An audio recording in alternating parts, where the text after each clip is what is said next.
Welcome back to the Foul Trouble Podcast. Today, Patrick and I are going to be talking about the two teams that we think could rise up the standings or fall down the standings. So for a total of 4 teams each. Well, I'm having a hard time speaking this morning. It's early. Let's get into Foul Trouble. It's early. We're here. We are in the dead of the NBA offseason. It couldn't be more dead. I think this is the most singular dead week of the NBA offseason. Like, nothing is happening. Yeah, we're like 6 weeks out from like having NBA basketball, but I feel like it couldn't feel further away to me, at least right now. This September is the ultimate dead season, but you know, we had some action. Jamal Murray signed his contract extension, something that I was kind of monitoring. That, hey, why hasn't he signed this yet? Yeah, how do you feel locking him down, max contract? You just like kind of gotta. You just gotta do it. You gotta do it. Really, not much more to it. Like, you have to do it. Denver's still in a really weird roster spot, but you know, we'll get to Denver later. We already dedicated a whole podcast to the Nuggets earlier this offseason, so let's get to our risers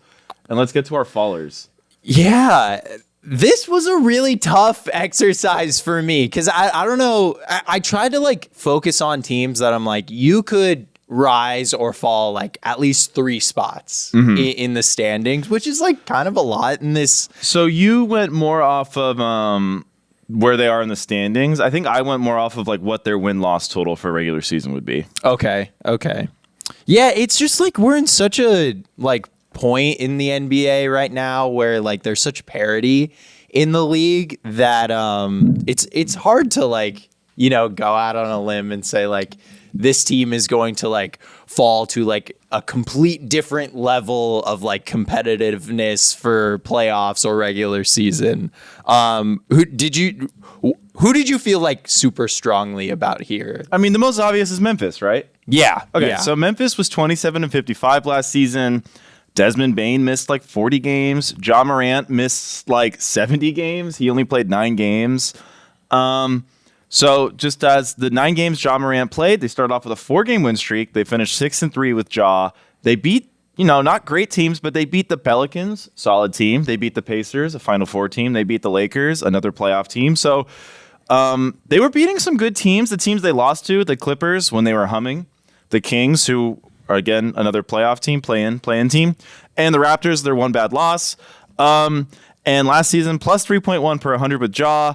They actually had some lineups with like Ja, Bane, and Jaren that were just really good in those 9 games. So, I mean, all the data is kind of saying like, hey, this team's going to be pretty much back humming as long as we get like 60-plus games out of Bane, Ja, and Jaren. My only real worry is I feel like they're a little reliant on like Zach Edey being really good early or Santi Aldama kind of taking a big step forward because he's one of their role-playing wings who's 6'10", so he kind of helps with the height thing. I mean, 27 wins last season. They were at 50-ish. The year before, they were the 2 seed. I don't know if they're going to get to 50 again in this West, but I would be kind of shocked if they don't win at least 13 more games, 15 more games than last season. Yeah, I'm totally right there with you on the Grizzlies. I think like last year was definitely like an aberration. This is a really, really talented team. And this is a team that last season, in what was kind of a lost season in like the greater view of like a Ja Morant's career or a Jaren Jackson Jr.'s career, but they walk away with it with discovering Gigi Jackson, who of course he just had surgery 7 days ago. So we'll see where he kind of falls in the mix next season in the start of the season. And then they also walked away with Vince Williams Jr., who is like a very big plus on defense, big wing. That's like completely what you're looking for in these guys for a team that I think one of the biggest question marks is like, we're relying on Jake LaRavia. We're relying on a Zaire Williams, who is no longer there, a John Conchar, who it's like, you know, very one side of the ball player. But we had always, in every version of like the good Grizzlies, we never had a question mark with big man, like you said. And yeah, I think they are, if Zach Edey doesn't impress, like where do you think the Grizzlies fall? I think they're still going to be in that 40-plus win club. I think they still have a chance, only because not that Aldama is a world beater, and he's like 23 or 24, so I don't expect a big jump from a guy like that. But because he's 6'10", they can play a lineup with him at the 4, Jaren at the 5, and have good size and, you know, good shooting with Bane. I think they're going to fall. I don't know about seeding. Seeding is really hard to predict this far out. I'm just going to say I see them in the like 42 to 47 wins, probably. I guess I'm more asking, like, are they a contender in your eyes? I still don't view them as a championship contender, but I definitely view them as like a top 3 seed contender. Gotcha. Yeah, I think I'm right there with you. They also have Brandon Clark coming back, who, like, I mean, and Achilles is the toughest injury that you can come back from. But we've seen him as like a real difference maker throughout his career. Okay, so we both had Memphis. Yeah, I mean, I tried to steer away from from the obvious, and I say that, and 2 of my selections for this exercise I think are extremely obvious. So I'll say the obvious riser right here, and I had the Philadelphia 76ers. Wow, so I considered them and I didn't have them. Why didn't you? Why don't you think they're an obvious riser? Well, so we did the exercise differently. You did based on standings, and I did it based off win totals. So last year, Philadelphia won like 47 games. Their best finish in the Embiid era, I think, is 54. And I just think the Grizzlies and the other team that I have are both going to jump more than 7 wins. Let's say Philly gets to 56. I still think Philly's ceiling is probably in the high 50s. So I still think these teams are going to rise more than Philly will, just in terms of win count. Well, and to be honest, like, yes, I agree with you from a win count perspective, but I think seeding wise, I could easily see the Philadelphia 76ers as like a top 3 team in the East next season. But also playoff championship equity. Like, to be honest, I didn't really see the path for them to be like a finals team last year, although like Joel Embiid was incredible when healthy last year. When they got to the playoffs, it was a little rough. Like, I think they were depending on Joel Embiid in a way that was really unsustainable, and we saw that. Like, I mean, we talked about it so much on this podcast, the way he fell off in the fourth quarter of those games against the Knicks, and I had it here somewhere. He was a plus 46 net rating, net differential when he was on the court in the playoffs last year. They're not going to be asking him, in a perfect world, they're not going to be asking him to do that anymore. I mean, Tobias Harris was a huge negative horrible 10. Even Nicholas Batum, who I think had really great moments in the playoffs for them, was minus 15 differential last year in the playoffs. You are replacing Tobias Harris, Nicholas Batum, Buddy Hield. All of those minutes you're replacing with Paul George, who is a legit like superstar, and Caleb Martin. I don't know that they're going to be my pick to come out of the East, but I think like the improvement right there from a championship equity standpoint and a regular season standpoint is just like you can't overlook it. Yeah, I think if I were to do this exercise based off how much they would go up in the standings, I would have Philadelphia ahead of my next team, which I think is the other obvious team. But that's why I didn't have them, because of the win total. But if I did the exercise in the way you did, I think I would have picked them as well, because they were like the 7 seed last year, 6 seed. They were the first team in the play-in. Yeah, so they're 7. I mean, it'd be shocking if Philadelphia doesn't end up in that top 4. Yeah, something would have to go like really extremely wrong. Which that never happens with Paul George teams. Like, nothing ever goes wrong. With Embiid teams, things always go wrong for both of them. Yeah, but can't 2 wrongs make a right? One Tyrese Maxey could also make a right as well. Well, 3 lefts make a right too. That is 3 true. rights make a left. Yeah. And a circle is a ring. Yeah. Okay. I have the other super obvious team if you're going to go off win totals, and that is the San Antonio Spurs. They were 22-60 last season, so they were one of the worst teams in the league. The biggest issue they had last year was bad guard play, and by bad guard play, I mean intentionally tanking by playing a player who can't dribble, pass, or shoot at the point guard. Literally intentional tanking. I don't know. I feel like okay. If we're gonna punish teams for intentional tanking, why were the Spurs allowed to do what they did last year? This is a side tangent. Like, day 1 of the seasons, presumably, it's pro sports, all 30 teams are competing for a championship, right? Presumably. Yeah. Presumably. I mean, the crazy thing is they weren't even the worst team in their conference last year. No, I know. So, but yeah, last year the biggest issue was guard play. So this year they added Chris Paul, They added Stephon Castle in the draft. They added Harrison Barnes to give spacing. Last year, the Spurs were positive 5.2 points per 100 possessions. They outscored the other team by 5 points per 100 possessions with any lineup that included Wemby playing with Trey Jones, who is a backup point guard. So basically, Wemby plus competent guard play is winning. And so now, instead of having only 20 minutes of competent guard play, 30 minutes a game of competent guard play, they're going to have like 48 minutes of competent guard play between Trey Jones, Chris Paul, Stephon Castle, presumably. Last year also, just to emphasize how much of a difference this made in their win total, first half of the season, 8-33. Second half of the season, when they started playing Trey Jones more, 14-27. The only real question with this team as it pertains to just improving is the four-man. Not really sure. I guess it's going to be Sohan. Maybe Sohan plays a lot better with Chris Paul running the show. But, I mean, this is a team that can run out like Chris Paul, Castle, Vassell, Sohan, and Wemby. I mean, I would be shocked if this team doesn't reach at least 30 wins, which would be an 8-win improvement on their win total, if not get all the way up to like 32, 33 wins. I'm with you on the wins standpoint, but the overarching thing for the Spurs with me is like I just don't see the path for them like being materially higher in the standings. So they were 13th last year in the conference. They were 14th last year in the conference, and that was with the Grizzlies only winning 27 games. I think maybe we could get some of those wins from like the top teams. Like obviously the Clippers, they're gonna give up some wins. The Nuggets, I could see the Timberwolves giving up some wins, but I just don't see them in the standings. Yeah, so we definitely one about the exercise different, but I think they're gonna jump the Jazz for sure. Yeah, we'll talk about the Jazz later, believe it or not. Oh, okay. Yeah. I'm excited to hear about the Jazz. Anything else on the Spurs? I mean, it's like I didn't want to do this as a boring exercise, but it's like every time I revisit the Spurs stats, it's like, wow, as long as Wemby just plays with a guard, they're good.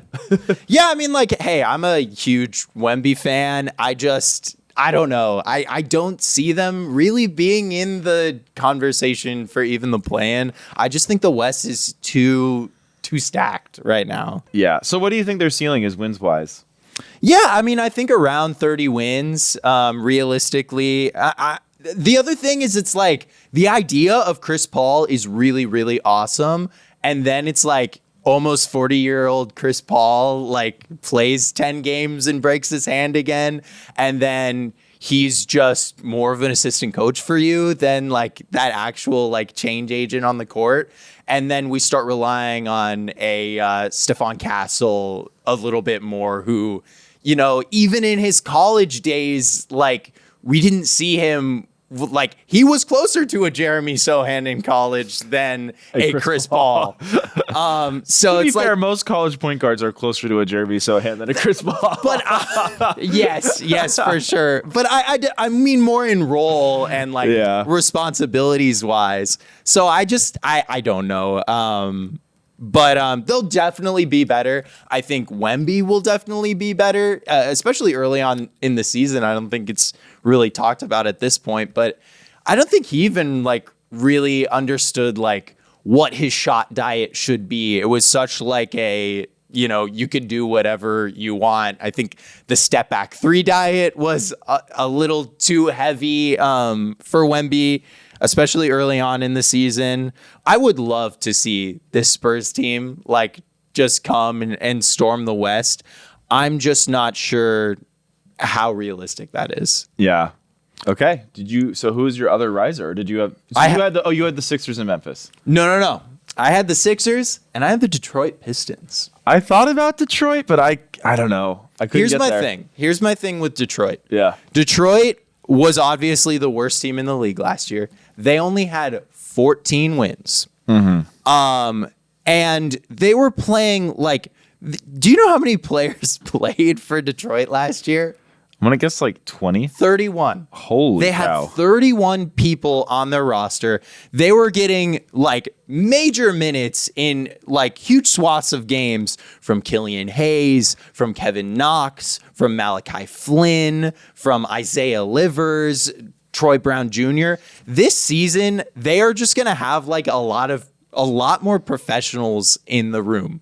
They're going to have Tobias Harris, which you can say what you will about Tobias Harris, but he is an actual NBA player. They are going to hypothetically.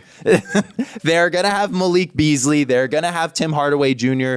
They're going to have Simone Fontecchio, who came in the second half of last season, was huge for them in just like in the Jazz being able to shoot threes. Like all of these guys can shoot threes, which was a huge thing that we were talking about for the Pistons all last season. And like when I look at the teams that did not make the play-in the East last year, it's the Brooklyn Nets, who I think are going to be a lot worse than they were last year. I think the Hawks are going to be a lot worse. I think they even made the play-in. The Bulls are going to be a lot worse. I think the Pistons should go into next season with the goal of making the play-in, because all you got to do is be better than 4 of the Bulls, the Hawks, the Nets, the Raptors, the Hornets, and the Wizards. Yeah, okay, you've made a good case. You've made a good case. Like these guys, like I think Cade has a strong argument that he is the best or could be the best player of anyone on any of those teams. No, that's a great point. My hesitancy with the Pistons is they're one Jalen Duren injury away from being the most undersized team in the league. That is true. That is true. So he's 6'10". So Jalen Duren is strong, powerful center, plays bigger than his height. But man, if you're in a world where Paul Reed or Isaiah Stewart's got to start at center, we're gonna be looking like last year's Pistons, where it's like, okay, any team that has a normal 7-foot rotation guy is gonna eat us alive. Yes. And as the shooting has improved, but I'm not in love with like Malik Beasley's got a good overall percentage at the end of the season every year, but he's really streaky. Yeah. Like Tim Hardaway Jr. couldn't see the floor for the Mavs at times. I mean, I know he can shoot. I see the vision, and I think if we're going to go off win totals, like they could definitely, and they should definitely push into the mid-20s, if not 30.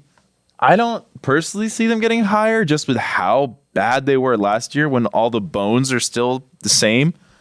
Even if we've added some muscle to the frame. You know, like it's the Eastern Conference glow. Like you get to play the Bulls 4 times. You get to play the Hawks 4 times. It's just so much easier to do the job there. And, you know, I think they do have like a really great player. And if they can just make it work somewhat, or I'm not saying like they even need to be a great team by any measure. Yeah, they just need to get to like 28 wins. That's it. That's probably it. I'm really curious what their Vegas over-under is for win totals. I mean, I guess last year the Hawks did have to get 36 wins. I guess like technically they only had to get 33 wins to get into that 10th spot in the East. Okay, what do you think the over-under is for wins for the Pistons right now? Like 30? Is it? It's 30? 24 and a half. Jeez. Yeah, I feel like you got to like pound that over. I definitely think they'll get closer to that number, but I don't know, man. I'm just worried that like Jalen Duren misses like 3 months and all of a sudden it's like the Pistons are dead last in every rebounding stat. Hey, but you have the like baby Dennis Rodman, Usur Thompson going and eating on the boards as well. I definitely take my worry though with Usur though, because I love him. Blood clots are, after living through the Chris Bosh experience as a Heat fan, I just see blood clots and I'm like, this guy's playing like one more season, then he's not playing anymore, and that's what really scares me. Yeah, that is scary. That is scary. They could also, you know, be a one-time thing. Hopefully, I'm really hoping it is, because I loved watching him play. And I wouldn't like, the Pistons definitely have assets. Like they could, if that is the case, where that Jalen Duren is dealing with injuries next season, which he has for pretty much his entire career thus far, they could easily make a move to get a, you know, backup center. Yeah, I mean, maybe they can be the team that gives the Lakers somebody for their collection of goofy big men. Yeah. Go get a, hey, Christian Wood is back. Oh, he's so back. Yeah, we got the Tobias Harris, Christian Wood reunion team. Yeah. Pistons glory. Remember when they lost to the Cavs in the first round? Yeah. We'll get back to that. A moment in Pistons history that I'm sure Pistons fans are just itching to get back at. Who's the spiciest team that you like were considering for a step back? A step back? As we're going into a step back, Who is the spiciest team that you were considering that you did not place in that group? I had the Heat as a team I considered, but I just don't see it both standings wise and win total wise, because the Heat won 46 games last year, and I feel like the Heat are kind of win like 43 games this year, which is like basically the same as last year. Yeah, I also gave the Heat a glance, and like, I don't know, like it's just a really. I want to zag on the Heat. Yeah, I mean, it's just like in a good way or a bad way. In a good way. Yeah. In a good way. No, I mean, I think just you pointing out like how weak the East like sub play-in teams were in terms of like the West. You know, you've got the Jazz, you've got the Trailblazers, but now it's like the Spurs are trying to ascend. Obviously, the Grizzlies are trying to ascend. In the East, it's very different, where a lot of these teams are like, okay, we're not going to push, we're going to pull away and try to really bottom out. So one of the teams you brought up for my first faller, because this is a team that I think could fall 10 wins, is the Chicago Bulls. There we go. Okay. Okay. So the Bulls lost DeMar DeRozan, kind of their go-to guy, and Alex Caruso. You know, DeMar DeRozan, not the most on-court winning player. Yeah. Ever. He'll win a game if it's tied. If it's tied. Most games are not tied. Most minute left. Okay. So the thing is, all Bulls lineups that excluded DeMar DeRozan and Alex Caruso last year were minus 5.9. So they were pretty bad when Caruso and DeRozan were not on the court. They effectively replaced them with Mattis Bazulis and Josh Giddey. And I am actually kind of high on Giddey being able to have a bounce back season. The problem is I don't know if that's really going to translate to wins overall for the Bulls. Another worry for me, Vucevic is 34. Yeah. Not a really physically imposing center. Not really a plus, you know, on the defensive side. Jalen Smith is their other center, a guy who's never really gotten a lot of run in the NBA. They're 22nd in defense last year, and I think, you know, you're losing Caruso. Not that DeRozan's some all-world defender, but replacing a 12-year vet with a rookie who's very raw in Bazulis, who has a lot of defensive upside, I think has a real chance for this team to being like a defensive disaster class. Like, you have a slow Vucevic, not going to stop guys in the post, not going to be good defending the pick and roll. You've got a lot of youth. You lost one of the best perimeter defenders in, like, I think this team has a real shot to be like 28th, 29th in defense. Yeah, no, I think the like opportunity for the Bulls to be a disaster is definitely there. I was looking at the Bulls too. My problem is kind of what we laid out with the Pistons scenario. Is it's just like there's too many bad teams in the East that, like, I think there's a chance that the Bulls could, you know, have top 3 lottery odds going into draft lottery next year. But I also think there's a chance that it's like, you know, they were like just outside of the play-in, and we're looking at the Bulls as like, oh, they have a path forward now, whereas like we didn't see that at all before. Yeah, I don't know. I see they had 39 wins. Like, I'm having a really hard time picturing them getting to 34 wins. Yeah, no, I don't think they're going to get to 34 wins. And I think also, too, some of the young guys in the Bulls, people are like a little, like Kobe White, for example, when we did the most improved, like, kind of deep dive last year, it was like Kobe White didn't get better. His usage went up. His minutes went up. Like, effectively, he shot the same from mid-range, three-point, layup. Like, the only thing that went up was his usage. So to maintain efficiency at that is cool. But, like, he's not, you know. I mean, the other thing about the Bulls, and, like, is, like, they are getting Zach LaVine back. Yeah. He is a high-level player. Who's contributed to a lot of winning in his day. Yeah. And I'm a Zach LaVine guy. I've defended Zach LaVine a lot. But he's definitely overpaid, and the winning isn't necessarily there, but they've always been a middle-of-the-road team with him there. And then, I mean, we'll see what Lonzo Ball is like now. Yeah, I'm worried about this team same way with the Pistons and inside a little bit. I don't know. I just think this team is going to be a bottom 3 defense.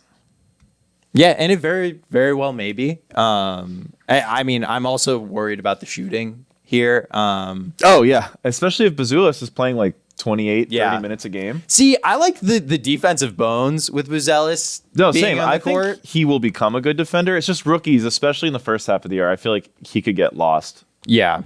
Yeah, and I think there's a pretty high chance that they end up being able to move off of Vooch. So I don't actually think that anymore. Why? Because he's getting paid 20 this year, 21 next year. So it's not the most untradeable contract. It's a fair contract.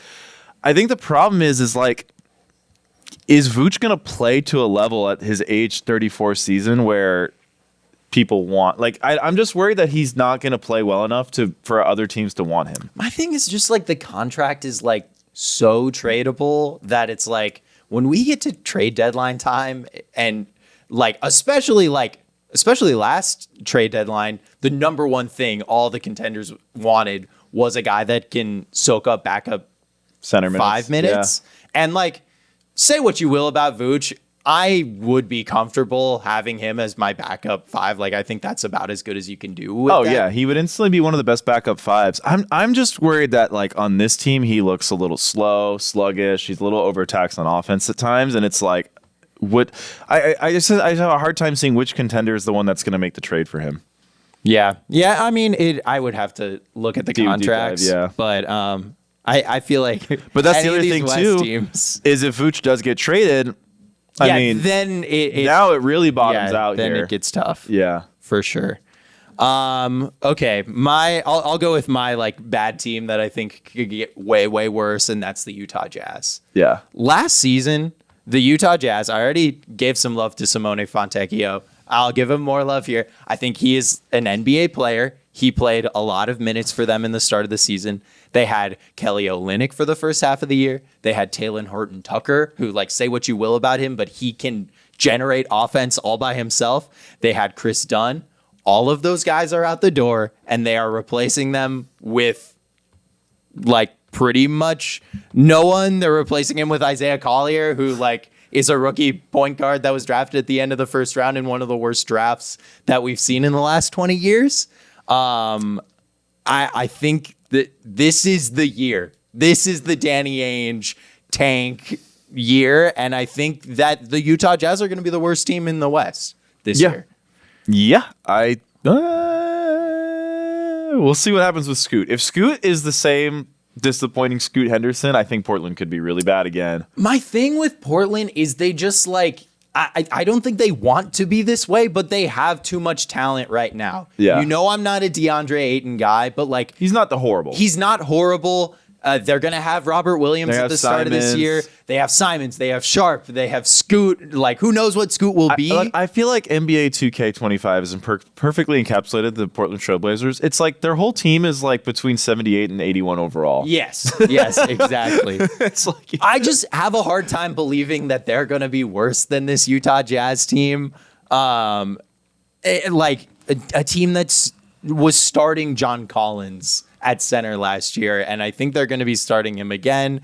We'll see if Walker Kessler can bounce back, but like maybe Walker Kessler is just a short Boban. Hopefully not, but I think Walker Kessler is also a guy that they could easily bait some contending team into way overpaying for near the trade deadline, which seems like a very Danny Ainge thing to do.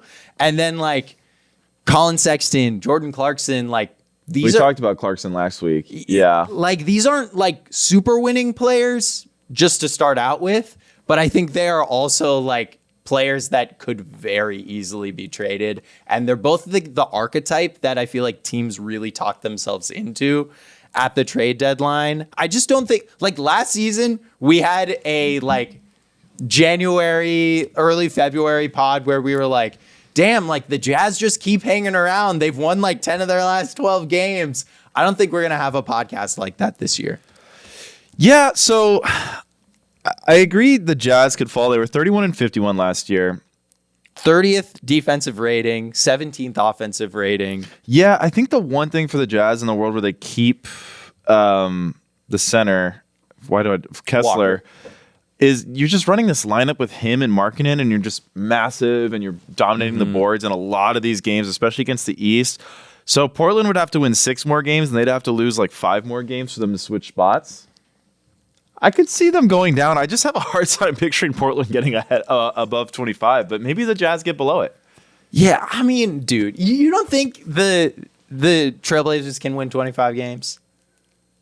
They had a pretty weird year last year. I mean, Chauncey's still the coach. Chauncey I don't know. sucks, but Scoot showed me cannot nothing. be that bad as he was last year. I'm just worried that if you get 12% more from Scoot, 20% more from Scoot, it doesn't make a big material difference. Well, and Simons was who they drafted. Oh, they drafted Klingon, so that's like another like big guy. They're looked pretty rough in the preseason gigantic. at times. Yeah, I don't know. We'll see.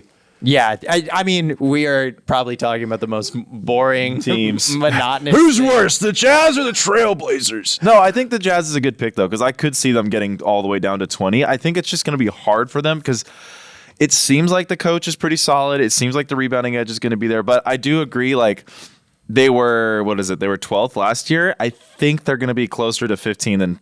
So, yeah, I could see them being 14. And I feel like they really, like they were 12th last year, and they, like, slammed on the brakes after the trade. A typical Danny Ainge team. Like, if they try to do that earlier, I think it could be very much worse in a even better Western Conference. Yeah. Okay, should I get to the most obvious faller? Yes. The Los Angeles Clippers. I had him. Okay, so they lost Paul George, who in parentheses I wrote in all caps, their best player. So for perspective, they're negative 4.7 with all lineups that didn't include Paul George.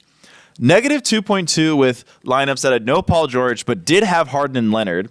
If you were curious, the George and Harden with no Leonard lineups were like positive 6. They were way better really than the Leonard Harden lineups. Like, I know Kawhi is peaked higher, but George, I think, legitimately was their best player like last season. Harden, I'm really worried about. He's 35 years old. Last year, in 31 games, he shot 30% or below. And a lot of these are high volume. There's an 0 of 10, a 1 of 10, a 2 of 11, 6 of 23, 3 different times, 4 of 13. Harden had some like absolute stinkers last year. Kawhi Leonard's games played as a Clipper, 57, 52, 0, 52, 58. He'll miss 30 games? Probably. Yeah. I mean, like I was looking into that too, and it's like it's kind of interesting. James Harden has always been pretty much an Iron Man. Like he's played a lot of games, but since 2020, his games played have been 44, 65, 58, then all back up to 72 last season. You got to think with the greater demand on him, I think that number will probably go down. And like you can't say what you're going to get out of Kawhi Leonard. I am a huge Kawhi Leonard truther. Yeah. I'm a huge Kawhi Leonard guy, but like you just look at it in the splits month to month from last season. He got all the way up to averaging 29 points per game on like 61% from the field in December. And then that just like ticked down and down and down. And by March, he was shooting 31% from 3, just not the same like hyper efficient Kawhi Leonard that we know and we love and we've gotten used to. And then, I think the playoffs were a huge red flag for just like, I think Kawhi Leonard's career going forward in a way that we even haven't seen before, going through this whole Kawhi Leonard, like post Toronto Raptors disappearance, in a way that like, I feel like every time we've like Kawhi was out for a long time before the playoffs, and it was always, he's going to come back. He's going to be fine. He's going to come back. And in the past, like we think to the Suns series 2 years ago, he came back and he looked like a guy that could be considered the best player in the league. And then when he came back in that Dallas series, he was a shell of himself. He was a solid negative on the floor for the Clippers throughout the entire series whenever he was out there, to the point where they just stopped playing him. And then we go to the Team USA training camp. He's supposed to play, and they pull him out because they didn't think he was in a good place. So I don't know how you can expect the Clippers to replicate what they did last year or like even get anywhere close to it. Yeah, I don't know if I'm crazy. I don't really see the pathway for this team winning 40 games. Yeah, I mean, the pathway is like a revitalized Harden season, I guess. Which like, I'm taking that off the table. Like, let's say there's no possibility of that because I genuinely don't think there is. Like, what is the pathway if Kawhi plays? Let's be an optimist and give him. Let's say like the Clippers are like, dude, we're not winning the title this year. We're not even going to bother to load manage you anymore because why? Yeah, what's the point why? at this point? So we get 64 games out of Kawhi, which would be his Clippers career high. I just don't see if that's enough. Yeah, I mean, I guess the other argument is like a Ty Lue masterclass, like greater than the sum of our parts. Like, Which, when he had the Cavs with Kevin Love and spare parts in 2019, they were pretty bad. Yeah, there's not a no, lot of they weren't evidence great. that Ty Lue is a floor raiser as much as he is a ceiling raiser. yeah, and I mean, like you look at their bench, like they've still got Norm Powell there. Nicholas Batum is back, but like I for one am expecting Nicholas Batum to drop off. Like he is very old.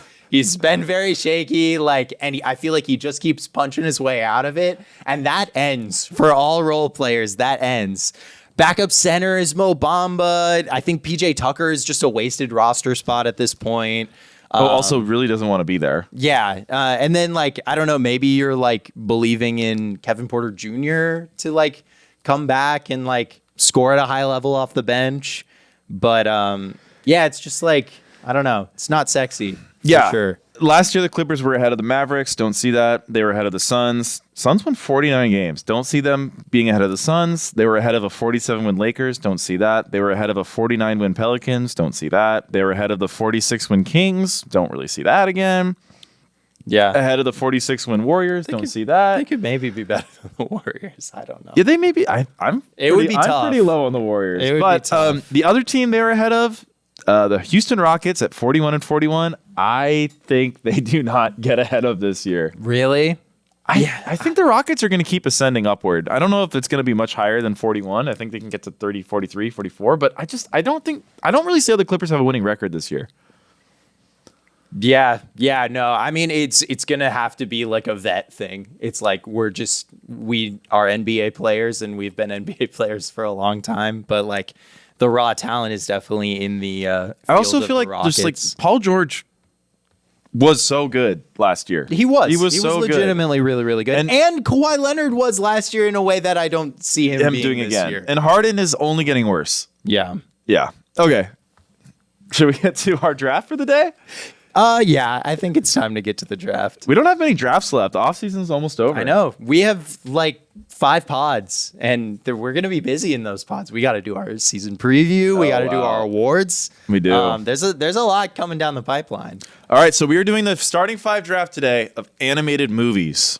Max, who has the first pick? I don't think we've done a draft with the 3 of us in like 4 weeks. Yeah, it's been a while. Minute. I think I had it last week. Okay. I feel like I should.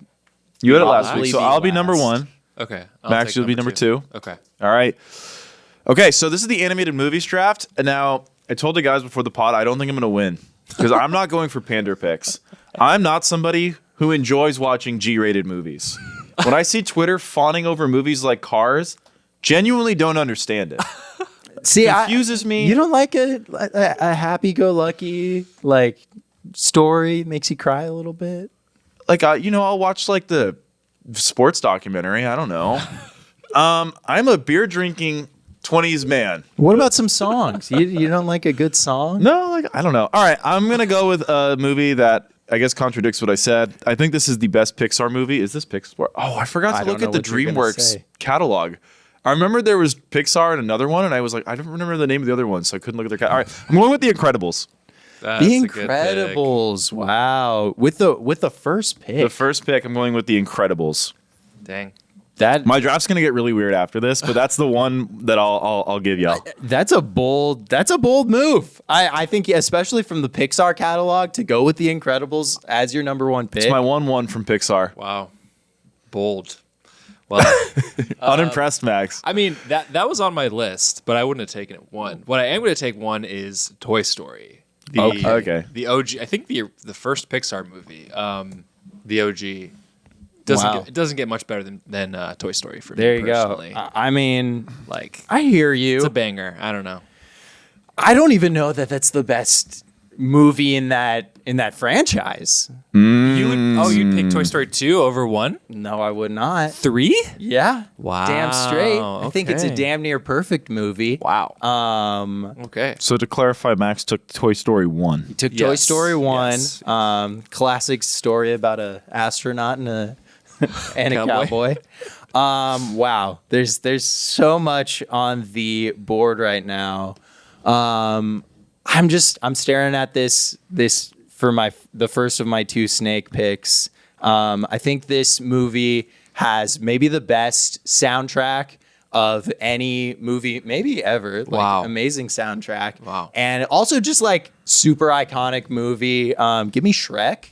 Great Number pick. 1. That's a DreamWorks pick. Mike Myers masterclass. I mean, Eddie Murphy as Donkey. I had it on my board. That's comedy. That's near the- comedy right there. He's making waffles. He does be making waffles. He's making waffles.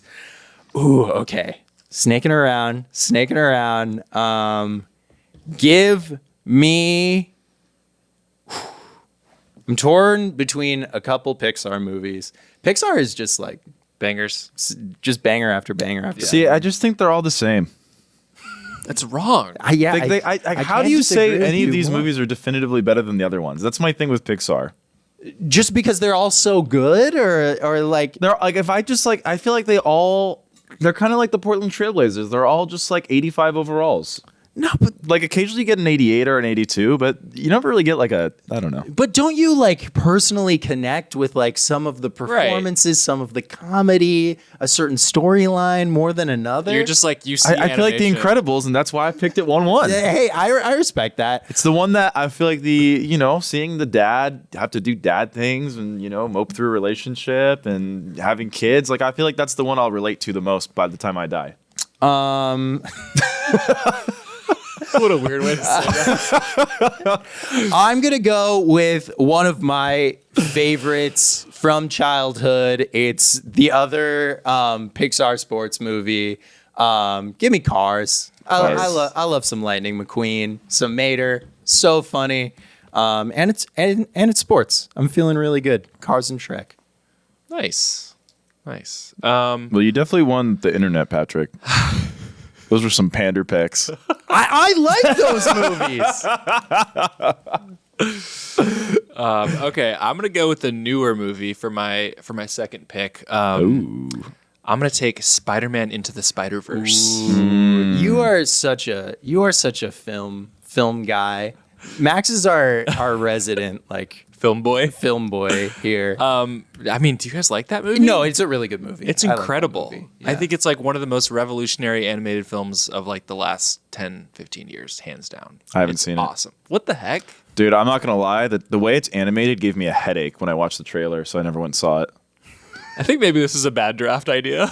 No. I mean, I see, this is the thing with anime in general. Not that anime and animated are always the same, but and newer animes are not like this, but older animes, like from like 8 years ago, I don't like the animation style where it's like choppy.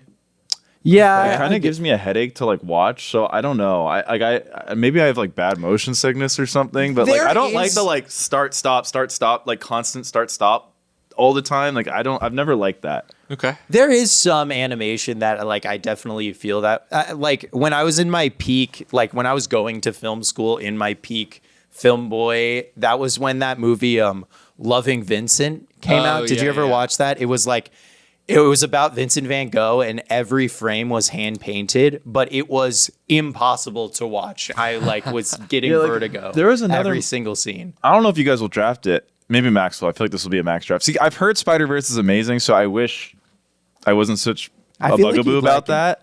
But what was it called? Isle of Dogs? Like I saw the trailer Stop and I was motion. like, why do I feel like that'll be a really good movie? But man, I don't like the way it looks. Yeah, I feel you. I get it. Did you see that movie? I have seen that movie. Was it good? It's good. It's good. It's stop motion. I knew it would be good. It's great.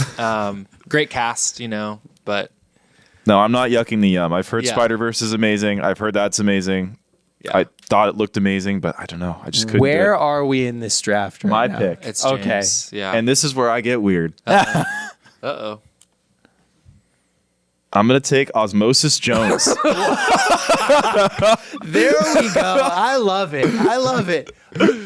A Bill Murray masterclass. Chris Rock, right? Playing Osmosis Jones. Osmosis Jones at 2 is crazy. And I'm going to take a movie that I think is great, the Lego Movie. I had it on my nice. board. You had Osmosis Jones on your board? I did not have Osmosis okay. Jones on my board. I had the Lego your board movie was on my lacking some board. sleepers. Max, was Osmosis Jones on your board, or was that a bad pick? It was a weird pick, not on my board. But part of animated movies is like what was an animated movie during your childhood? Can we also Right. talk about how my last 2 picks are animated movies that include real life scenes as well? Yeah, the mixed animation, I believe, is the term. Yeah. I'm skeetering on the border of what's allowed. Skeetering. Space Jam is not on the board. Oh, I didn't even think about Space Yeah, Jam. I didn't think about Space Jam. Okay. I think Space Jam 2 just tarnished the whole franchise. Space Jam 2, a new legacy of Atrocious. of Honestly, terribleness. Michael Jordan's best argument for GOAT. Yeah. Just the Space Jam. I don't know about The his Space Jam best franchise. argument, but Just definitely like an argument. you hear this best argument. I think singular best argument.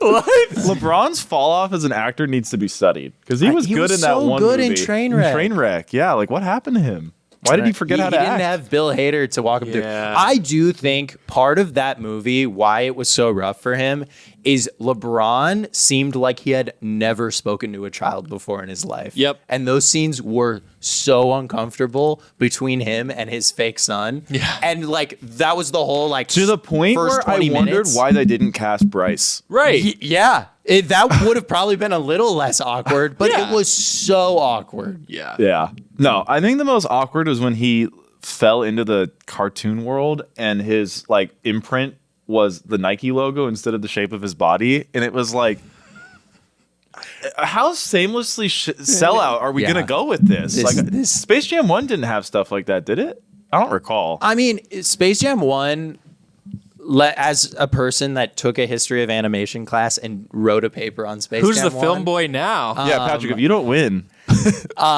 Space Jam 1 is a literal commercial. Okay. And it is much worse than everyone remembers, but it was not worse than Like for Space Jam Gatorade 2. and stuff, or what? no, for like For yeah, Looney Tunes? Looney Tunes Okay. and Nike. It was literally based on the Super Bowl commercial with Ah. Michael Jordan and the Looney Tunes, and the same director from that commercial. Made That the was his movie. first ever feature film. Interesting. Okay, I didn't realize that. So yeah, it's not a great movie, but at least it has Charles Barkley in it. Love Chuck. And who's the other guy that's in that? Isn't like Like we with Patrick Ewing, Yeah. Muggsy Bogues, Muggsy is who I was thinking. Yeah. Sean Bradley. It just had more aura. It did. It did. Yeah. Yeah. Okay. With my third pick, Whoa, I just noticed you have a giant tarantula tattoo. it's a jumping spider. Oh. Is that new? I've had it for like several months. Wow. Whoa. Okay, Oh, I never unrelated. noticed that. Unrelated. With my third pick, I'm gonna take. Oh man, this is tough, but I feel like we all have very different tastes, so I'm not too worried about this. I'm gonna take Spirited Away. Have you guys seen Spirited Okay, Away? Yes, I have seen Spirited Away. I'm not going to lie, guys. I looked up best animated movies of all time, and I haven't seen most of the ones that were on the top of these lists. A Okay. Hayao Miyazaki. But this movie was on these lists. Yes. I don't know if the animation is too fast for you, James, but it's a Japanese animated movie. It's incredible. It is. The old lady just freaks me out too much. It's a little creepy. Like some of the animation is a little scary. but the ghost is cute. The ghost is cute. Yeah. It's an amazing movie. I think maybe one of the best movies ever. Just It's a great movie. blanket. It's statement. It's also beautiful. The animation is like It's good. just the attention to detail and everything. All those movies are awesome. Yes. Yeah. So I'm gonna take that at number 3. I feel like if we had the critics panel vote, Max would win. Patrick, I think you're going to win the Instagram poll, and I think no matter who you ask, I'm going to lose. But we'll see what happens. Okay. Well, I'll ruin my chances to win. I think in one of these next two rounds. See, one of these that I'm like, how is this still on the board?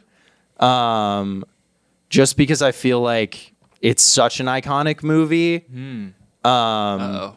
What did I miss? Oh no.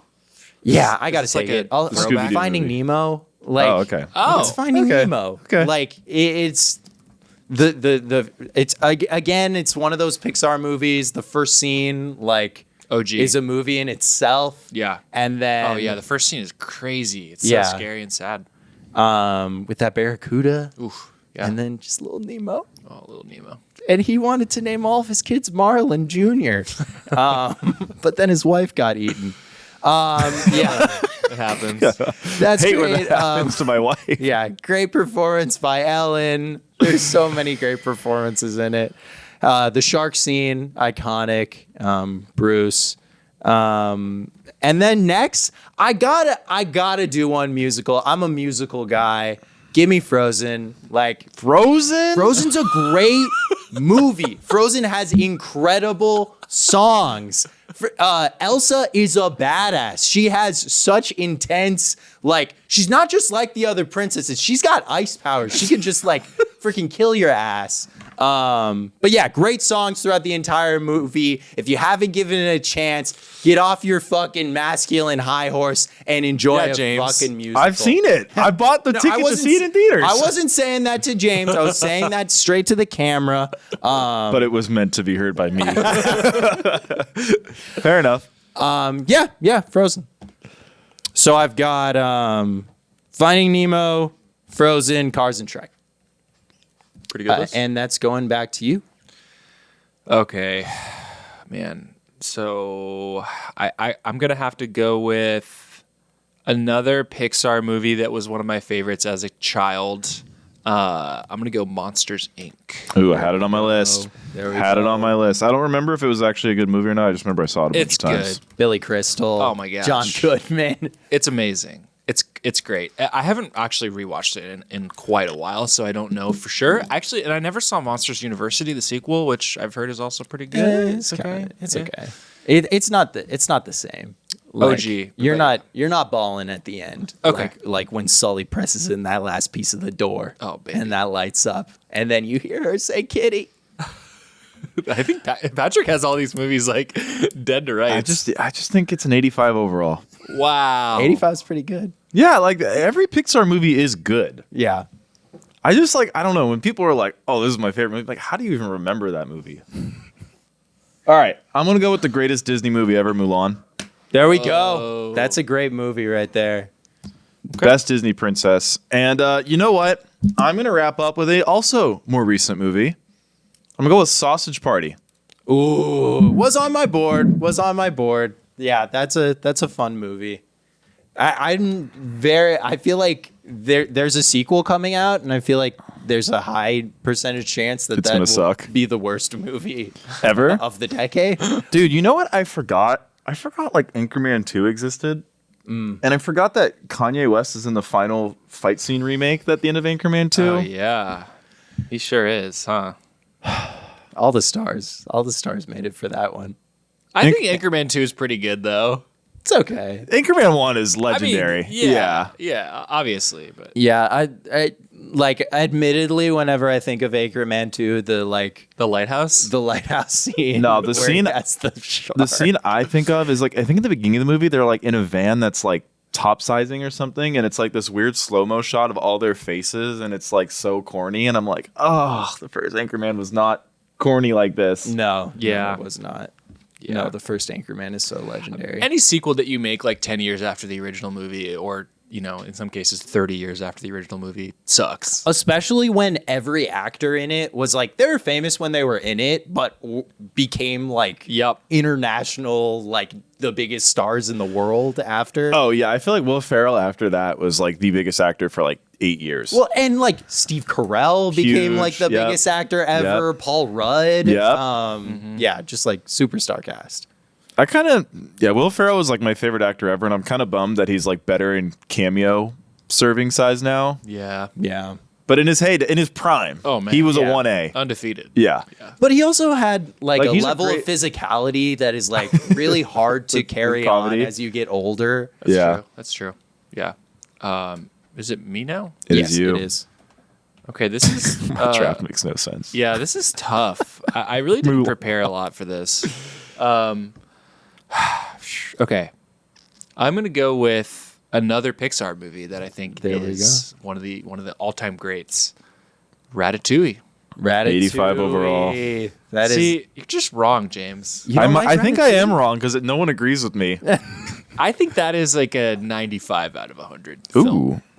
Personally. The scene where Remy's eating the strawberry and then the cheese. Oh yeah, It's Amazing. such an interesting way to like express how like food tastes and flavors work together. yeah, That scene really You're a food really man. stuck with me. Yeah. yeah. And James is like, "This is for babies. I want to watch football." I don't want to yuck a yum. I saw all of these movies as a kid. I went to theaters. I supported it with my ticket purchase for all of these movies. You paid for it personally. Probably not that one. But like, I don't know. Like, it's like I watched it and all right, Yeah. cool. Yeah. I feel like there will be a time in your life where you have the opportunity to revisit these and maybe you might. Maybe. Yeah. So one thing I Really started different. doing is I have my scrapbook that I make every year, and I've been putting my top 3 favorite movies, TV shows, and video games that I played each year. And I now keep a list of every movie I've seen during the year. So maybe when I revisit my scrapbooks 20 years from now, I'll be like, oh, I forgot I had that in my top 3. Yeah. I just love this coming from a guy who plays World of Warcraft like Dude, I played so much yesterday. It was 40 awesome. hours a week. I wish I could now. You guys want to know what movies I saw this year? What'd you see? I saw Dune 2. That's my number 1 for the year so far. Good film. I saw Madam Web. It was horrible. Bad. Yeah. I saw Strays. That was pretty funny. I didn't see it. Well, I don't even. It's the talking It's about the dogs, the talking dogs movie. Will Ferrell's in that Will movie. Ferrell is in that movie. It Yeah. was pretty funny. The Quiet Place prequel. I like have seen 0 movies this year. I saw It Ends Here. It was a rom-com about domestic violence. Oh yeah. How was that? What? I really didn't like it. And I saw Deadpool, which I really did like. Which I guess I feel like that last 2 sentences really talks about me as a person. What a great combo. Yeah. A little double feature. Yeah. Okay, you have one more, right, Patrick? I got one more. What do I want to do? Oh, let me go. Like, part of me wants to grab Lilo and Stitch here, but I already said that I think Toy Story 3 is a damn near perfect movie, and I will double down on that and take Toy Story 3. Wow. Dude, I just remembered a movie that I swore it existed and then I couldn't find it. Now I'm realizing it does exist and I'm mad I didn't take it. I don't think it would have helped me win the draft at all. It might have helped me lose more, but I don't know. What is it? Family Guy Star Wars. Dude, I was like, I swear there was a Family Guy movie. That is true. I almost said the South Park movie, actually. I don't know if you guys have seen that. Both are great. Both are great. Yeah. I Okay. love Family Guy. Should we? Family Guy is so good. Oh, yeah. Back in the day, it was Yeah. amazing. Should we go over our rosters? Yeah. Yeah. So I had Toy Story 3, Cars, Shrek, Frozen, and Finding Nemo. Finding Nemo. Good list. I had Toy Story, Into the Spider-Verse, Spirited Away, Monsters, Inc., and Ratatouille. I had The Incredibles, Osmosis Jones, the Lego Movie, Mulan, and Sausage Party. I think they all the lists very much reflect us. Yeah. I think whoever wins is going to be one of you two. I think the I don't winner. think I've ever won a draft. I think you have a real shot. I think Patrick has the biggest name value Yeah. on his list, so it's going to be hard to top him. But I do think. Our fans really like Osmosis Jones, though. Do they? They love comedies about prescription drugs. Max, I think you are going to get second, but I think it'll be close. And I think Yeah. I'll be like a very distant third. We'll see. We'll We'll see see. what happens. Yeah. Yeah. Should we get the hot streak shooting? Yes, slump? Hot Streak Shooting Slump. Well, we both had such boring weeks last week. We forgot to get to it. Yeah, I can't even tell you what happened 2 weeks ago. But I had a good week. I had honestly, I'm on a hot streak. I had the biggest show of my life on Monday. Ayo. Yeah, Groundling's main stage. We made it was called Make Your Very Own TV Show with a bunch of Groundlings, old legends, and was just very, very fun and something that I will never forget. And then, first week of NFL, that did not go well for me in For fantasy. Yeah, for either of us. I'm not sure what to do with Christian McCaffrey, but I won't let that get me down. How was your week, James? I'm on a hot streak, man. Football's back. go. Super hot streak. It felt great. Giants are horrible, but I knew that was going to happen. Daniel Jones sucked, but I said that was going to happen. You can protect yourself. So I feel good. No, the opener, Ravens, Chiefs, incredible game. Came down to the toe tap. Yes, that was an incredible game. Saquon had a great game. I still like him. Still a cool guy. The Giants put it out there. We did him dirty. I got no ill will toward him. I don't know if I would have left for the Eagles, but I would have left. You're a better man than me. Yeah. And funniest thing ever, probably not to my girlfriend, but to me, this was hilarious. we were playing 1v1 pool basketball in between the afternoon games and the Sunday night games. And we're checking the ball up, and she's freaking out and jumps backward. And there's a snake in the pool swimming toward her. Oh my god. That is crazy.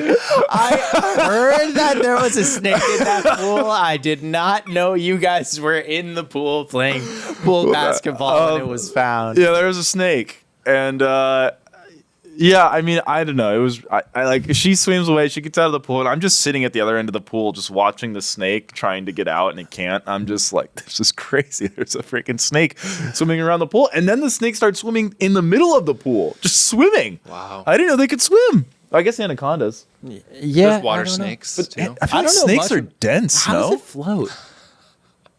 Why are you looking at me like I know about snakes? Max, you know a lot about snakes. You've got a spider tattooed on your I don't know arm. why, Max. I feel like you have a depth of wildlife knowledge. Is that an inaccurate assessment? No, that is inaccurate. Yes. Yeah. You are a well-traveled man. I'm assuming the same thing. I like that you guys think that about me. But Yeah, so what happened since last week? Oh, I guess 2K came out, and it's better than I thought. There we go. So I'm happy that it's not bad. Not bad or Yeah, I was pretty happy with Madden this year. I'm pretty happy with 2K this year. So I think maybe the world is healing. we up. We up. We are up. we're up. Max, please tell us about your week. I'm gonna go big slump. Tell us about your slump feelings. season. Slump season. Yeah. So as we maybe mentioned last time, there's been a heat wave in LA this past. It's week. been horrible. Yes, there has. And the air conditioning in my house broke the day before the heat wave. And they were like, oh, yeah, the entire unit is toast. And we're going to have to replace the entire thing. And they can't come until for 4 days. And so they came literally yesterday and fixed the AC unit. Which And now the was heat wave's over. The last day of the heat wave. So the entire time I was so miserable. It was 104 degrees. I did go and sleep at my girlfriend's place at night, but during the day I was just sweating it out, feeling so awful. It's that kind of, it was 104. Did I say that already? It's that kind of heat that just makes you feel sick. You should have just went to a coffee shop. Well, I did do that a couple times. You can't do that the whole day. But you can't do that the whole day. Exactly. They're like, are you gonna have another? Are you gonna have another bagel? Max had the hottest shooting streak of all time. Yeah, hottest shooting slump. Yeah. Hottest shooting streak. It was bad. We've been doing this segment for a year, and we still say it wrong. Every time. Every time. One of us will No say one it ever completely says it wrong. correctly. Do we need to Well, it's rebrand because it? hot streak is a saying already. So. Oh, I just thought of a new name. What was our box score for the week? We just pick a number from Oh, one yeah, and we to... Yeah, did you have a positive 100? plus minus? Yeah. I'm about plus 8. Yeah, I isn't guess it gives okay? it a bigger range of possible outcomes. That's true. Yeah. Yeah. Because now we every time someone has a neutral week, we're like, I had a something. Hot slump. Yeah, hot slump. Yeah. Now, maybe we should rebrand it. Yeah, we could. I was just yesterday thinking about how excited I am to start finding some cold takes. Yeah, I gotta say, all I of our have missed favorites. the best take, worst take. I miss doing that. Yeah. But I feel like we're going to be coming in next season with like just such a better infrastructure for finding the worst takes, ready to roast them. Yeah. And hopefully we don't create the worst takes as well. It's pretty easy to find them. You just have to watch the Gil Arenas podcast. Yeah, I was gonna say, I don't recall. Did we come up with a rule that the winner of worst take is banned from like being eligible? Like, I think so. and didn't Gilbert not actually end He up didn't winning? win. I think Rashad McCants won Yeah. on his podcast, but Yeah, I feel like. The Gil aura just infects everybody Yeah. who comes on his show. Well, I guess we're losing Skip Bayless because he's not getting re-signed, right? Or isn't Skip done? I don't think that will stop Skip from throwing out some takes, though. But yeah, he is a free agent. Maybe we could fill this seat. with No, Skip. no. I quit. That's just what this show needs. My favorite thing is I've seen so many interviews with like other media personalities, and they're like, "So you've worked with Skip Bayless, right?" And they're like, "Yeah." And they're like, "So what is he actually like?" And they're like, "No, that's what he's actually like. He's Yeah. actually just obnoxious." Did I tell you guys I saw Colin Cowherd? No. Oh, I have a story. Did you talk to him? All right, so I have a really funny story to wrap the pod then. Okay. I was on my way to charge my car. So I park my car, put in the charger, I go to Starbucks, and there's a guy in front of me. And it's like 3 p.m. on like a Saturday. I'm like literally on the way to go play pickleball. And he's like, "So how much caffeine is in that one?" Okay, like, and what? And I'm like, and literally sitting behind him in line. And I'm like, who the fuck is counting milligrams of caffeine at a Like, have you never been to a fucking Starbucks before, dude? Like, I'm like, in my head, I'm like, who the fuck is this guy? Yeah. And he realizes he's taking forever. He's like, "Oh, okay, go ahead of me." I'm like, "Okay, cool." I look, it's fucking Colin Cowherd That's so funny. doing caffeine milligram math. Dude, he's probably like super dialed in on like how many milligrams he needs to like do an episode of his show and be like on top of the ball. How do you feel about Colin Cowherd? I feel like he's kind of dumb. I think he's kind of dumb too, but like he's definitely one of my favorite like take Smiths. If you get what I mean by that. I think Colin Cowherd deserves a ton of credit for doing a solo radio show for like an hour straight. Like to be Yeah. able to do what he does. Well, I think it's like 3 hours. Yeah, like to do what he does is really, really, really impressive. But I think some of his takes, especially when it comes to like fatherhood, like stuff, I'm like, okay. Like when he's like, LeBron never had a father, so that's why he left for Miami. It's like, okay, dude. Yeah. I Well, don't think his NBA coverage is definitely a lot rougher than his NFL coverage. Like he definitely knows that sport a lot better. But I just like there's a certain level of like with all the like major talking head guys that I'm like, you are just so freaking entertaining. Like half of what he does is just set up a take until he like finally delivers Unleashes it. it. Yeah. Yeah. No, I mean, him and Stephen A deserve a lot of credit for like just what they're actually doing. I think is way more difficult than people realize. 1,000,000%. Yeah, like Stephen A, I think one time like someone broke it down. It's like he's on air like 10 hours a day some days. It's like, dude, it's hard to be on air 10 hours a day. Yeah, For sure. and on like both of those guys are. Yeah, for which sure. is why he probably has so many bad takes. Is like if you're just talking for 8 hours a day into a microphone, like you're gonna say some Yeah, you stupid have to shit. fill the time. And also what people don't realize is if you're on air, you're not able to actually watch sports and then also consume all the like because I'm sure like a lot of us are like we watch a sporting event. Okay, maybe we go read an analysis of it or we look at stats. Like they don't have time to do that if they're on TV 10 hours a day. Are Yeah, you calling and- Stephen A box score watcher? Yes. I think this is where the pod ends today. Yeah. Yeah. And Colin Cowherd and Stephen A, if either of you guys want to respond to that, you guys are welcome Please to come do. on the pod. Yeah. I will not be here for next week's pod. I will be in Europe, but Oh, yeah, that's right. That's Yep. going to be so much fun. Okay. Well, I guess I'm going to have to find a special guest host. And we'll do 4 hours on the Phoenix Suns. all right, we'll catch you guys later. Peace.